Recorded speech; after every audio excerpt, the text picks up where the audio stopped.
Doctor Strange is undeniably fun from start to finish. By introducing the mystic arts, the multiverse, and a whole lot of Dormammu, the Benedict Cumberbatch starring superhero sorcery story keeps Marvel Studios' streak alive into the latter half of 2016.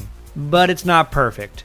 Call us nitpickers, call us buzzkills, call us acolytes of the dark dimension, but we're about to dive into some of the less magical aspects of Doctor Strange's plot. While its story is actually really tight overall, there are still a few niggling plot holes and contrivances that you can't simply wave away with the wand of Watum.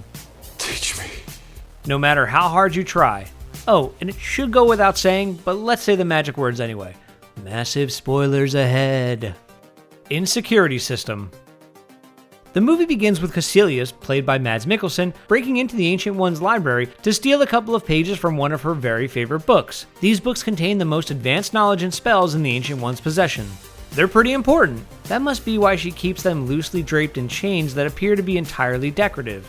It goes without saying that Kaecilius needs to steal the pages describing the ritual for the movie to, actually happen. It wouldn't have taken much more on the movie's part to make it a little harder for the bad guy to actually steal them. And hey, while we're on that subject, why didn't Kaecilius just take the whole book? Of course, if that happened, then the book wouldn't be incredibly easy for our hero Doctor Strange to take a look at when he needed to learn about the rituals later in the movie. Speaking of which, oh hey Kaecilius. Isn't it weird that on the night that Strange wanders into the magic library, when he reads from the book with the missing ritual pages stolen by Kaecilius, when he teaches himself how to use the all-powerful Eye of Agamotto that can manipulate time itself, that's the very night, the very moment, when the villain decides to launch his attack on all three magical sanctums, including the library itself. Not only that, but it also happens literally seconds after Doctor Strange says that he won't be dragged into some sort of mystical war. That's bad timing, Doc. Next time, why don't you try saying, I got a bad feeling about this. Or maybe, Tonight, I don't know how much more I can take. Those words too must be powerful spells that magically compel the plot to move forward at the most dramatic moment. Oh my. While we're on the subject of that scene in the library, Wong and Mordo both seem pretty unhappy about how Strange went and started messing with the Eye of Agamotto. The two tell him about all of the terrible consequences that could come from monkeying with the time stream, and then they put the book back. Just one thing though, why didn't they take that big honkin' amulet off him too? Oh, it's so he can have it during the villain fight that's about to take place for the rest of the movie. Oh, okay, that's cool. No time to explain.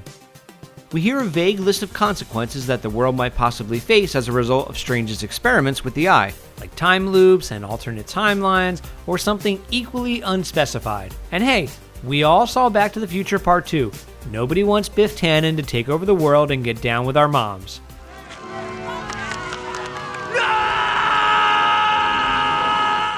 But aside from the time loops that were admittedly part of the extremely clever and satisfying climactic battle with Dormammu, we never actually learned anything concrete about the dangers of screwing with time. It kinda seems like there might be no actual consequences at all, despite Mordo thinking that they're dire enough to leave the good guys and become a supervillain by the end. But what was really so very bad about using the eye to save the entire planet from being sucked into the dark dimension? Kung Fu Cloak. Remember that wacky magic carpet from Aladdin?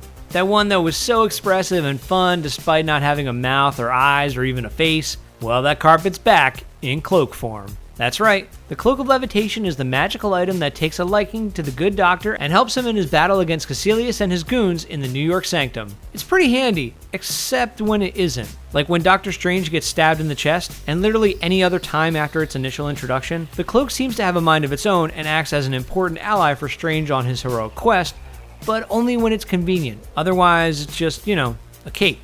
But a fancy looking cape. 2 sanctums or 3? We learn from Wong that there are 3 sanctums protecting the world from evil. Kaecilius and his minions take down the one in London and destroy the one in Hong Kong. And that's when Dormammu's dark dimension starts to come through. But the New York Sanctum is still standing. So how many of these things does the world actually need? Follow-up appointment.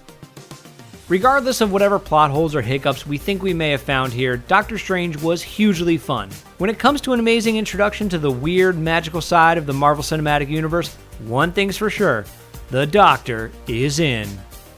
Thanks for watching. Click the looper icon to subscribe to our YouTube channel and watch more videos like the one you just saw. And don't forget to check out all this cool stuff we know you'll love too.